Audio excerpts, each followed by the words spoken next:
ज़ालिकल किताबो, ज़ालिका का मतलब है वो, और अल किताब ये कामिल किताब, मुकम्मल किताब, या वो किताब जिसका इंतज़ार थी, जिसका जहनों में एक तसव्वुर मौजूद था लेकिन अभी ज़ाहिर नहीं हुई थी।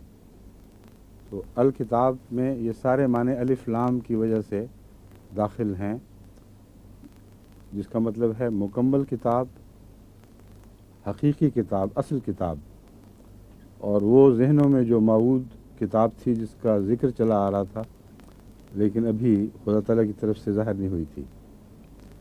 ज़ालिका का मतलब है वो, तो ये लफ्ज़ी तर्जुमा बनेगा ज़ालिकल किताब, वो किताब।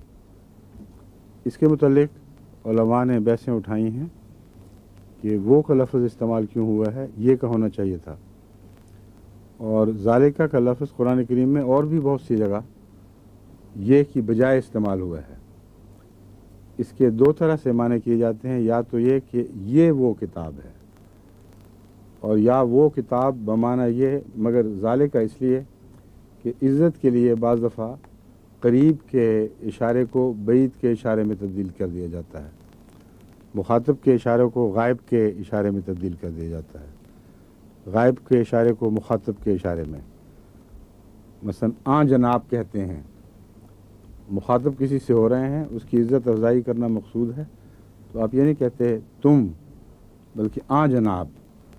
तो अगर आम इंसान के मुतल्लिक भी इज़्ज़त के लिए आ का लफ्ज़ इस्तेमाल हो सकता है, तो कुरान करीम जो तक़द्दुस में दर्जा कमाल तक पहुँची हुई है, उसके लिए इज़्ज़त अफजाई के लिए ज़ालिका का लफ्ज़ सबसे ज़्यादा बरमहल और असल यही लफ्ज़ है जिसका इस्तेमाल चाहिए था।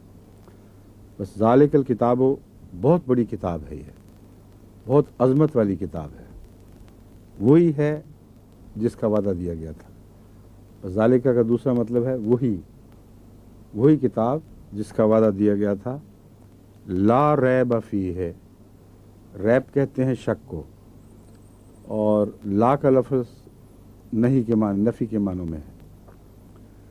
जब रैबा मंसूब हो जैसे ये है, यानी बे पर ज़बर है, ये एक ख़ास इशारा है जिसका मतलब है नफ़ी जिन्स। ला रैबा किसी किस्म का कोई भी शक नहीं फ़ी है इसमें। हुदल लिल मुत्तक़ीन, हदायत है मुत्तक़ियों के लिए। इसको पढ़ने के अंदाज़ के साथ साथ इसमें मानों में और वुसअत पैदा होती चली जाती है, और एक करवट पर एक माना सामने आता है, दूसरी करवट पर दूसरा सामने आता है।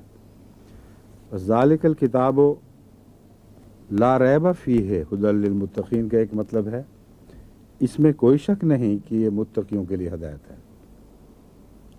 अगर इकट्ठा पढ़ें तो ये मतलब बनेगा, अगर ठहर कर पढ़ें तो वो ही किताब जिसमें कोई शक नहीं। फ़ी है हुदल लिल मुत्तक़ीन, यूँ भी पढ़ा जा सकता है, इसमें हदायत है मगर मुत्तक़ियों के लिए। ये तफसीरी बात है, लेकिन तर्जुमे में मुख्तसर ज़िक्र करना ज़रूरी है कि कुरान करीम में बहुत से लोग शक डालते हैं, शक की बातें करते हैं, और तमाम मुनकिरीन इस्लाम कुरान करीम में शक के मकामात तलाश करते रहते हैं। ऐलान यह है कि अगर मुत्तक़ी हो कोई, उसको कहीं कोई शक की जगह दिखाई नहीं देगी, लेकिन अगर दिल तक़वा से खाली हो, खुदा के खौफ से आरी हो, तो उसे बेशक शक दिखाई दे। वो किताब का शक नहीं, उसके नफ्स का शक है। बस कुरान करीम में जहाँ कहीं भी किसी पढ़ने वाले को कोई शक मालूम हो, उतना ही उसका नफ्स कुरान के मानी से दूर है। इसलिए इस्लाह नफ्स की होनी चाहिए, ना कि कुरान करीम की। बस ऐसे मौके पे जो मोमिन हैं वो तक़वा से काम लेते हैं, और तक़वा के ज़रिए उनको हदायत मिलती है।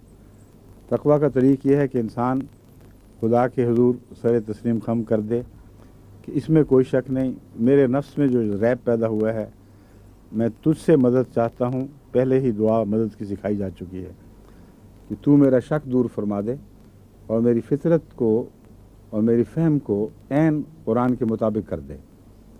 اگر یہ دعا کرتے ہوئے آپ ترجمہ پڑھیں یا تفسیر پڑھیں تو اللہ تعالیٰ کے فضل سے جگہ جگہ خدا آپ کی خود رہنمائی فرمائے گا، اور بہت سے ایسے توہمات اور شکوک قرآن ہی دور کر دے گا، کسی اور کتاب میں جانے کی ضرورت نہیں ہے۔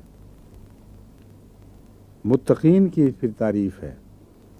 متقی کیا ہیں؟ ہر آدمی اپنے آپ کو متقی کہہ سکتا ہے، میں خدا کا خوف رکھتا ہوں، یعنی مذہب کی طرف منسوب ہونے والے سبھی کہہ دیتے ہیں ہم متقی ہیں، مگر ان کی کچھ شرطیں ہیں۔ الذین یؤمنون بالغیب، متقی وہ ہیں جو غیب کی باتوں پر بھی ایمان لاتے ہیں۔ جو دکھائی دے دے اس پر ایمان لانا تو ہر کس و ناقص کا کام ہے، اور اگر نہ ایمان لائے دیکھی ہوئی چیز کو تو اس کو ضدی، جھوٹا اور اندھا بھی کہہ سکتے ہیں۔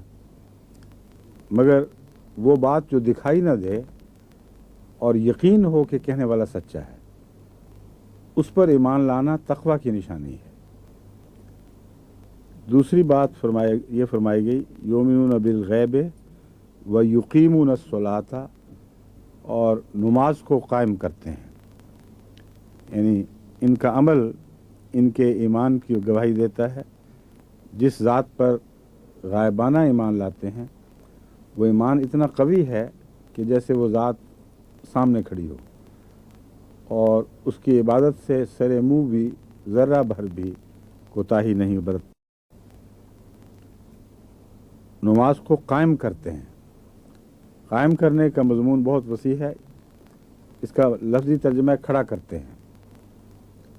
کھڑا اس چیز کو کیا جاتا ہے جو گرتی ہو، تو نماز تو خود کھڑا کرنے کے لیے ہے، پھر نماز کو کیسے کھڑا کرتے ہیں؟ نماز تو قرآن تو تقویٰ پیدا کرنے کے لیے ہے، پھر پہلے تقوی کی کیا ضرورت ہے؟ یہ سارے مضامین ہیں جو تفسیری بحثوں سے تعلق رکھتے ہیں۔ مختصراً جواب یہ ہے کہ نماز کا حق ادا کرنا آسان کام نہیں، انسانی نفس بار بار اس کو گراتا ہے، اور تقویٰ کے ساتھ ہدایت اس لیے منسوب ہے کہ اگر دل ٹیڑھا ہو تو ہدایت صحیح ہوتے ہوئے بھی صحیح دکھائی نہیں دے گی۔ آنکھ میں اگر خرابی ہو تو ٹیڑھا دیکھتی ہے، اس کا یہ مطلب نہیں کہ ساری دنیا ہی ٹیڑھی ہو گئی۔ تو یہ ہے اس کا مضمون کہ اس میں کوئی شک نہیں، اگر شک دکھائی دے تو اپنی نظر کو ٹھیک کرو، اس کا علاج کراؤ، اور اگر نماز گرتی ہے تو تمہارا قصور ہے۔ نماز کو قائم کرنے کی کوشش کرو، اس کے لیے بہت محنت چاہیے۔ ہمیشہ توجہ کو خدا کی طرف مبذول رکھنا بہت مشکل کام ہے، اور خدا کی مدد کے بغیر ممکن نہیں۔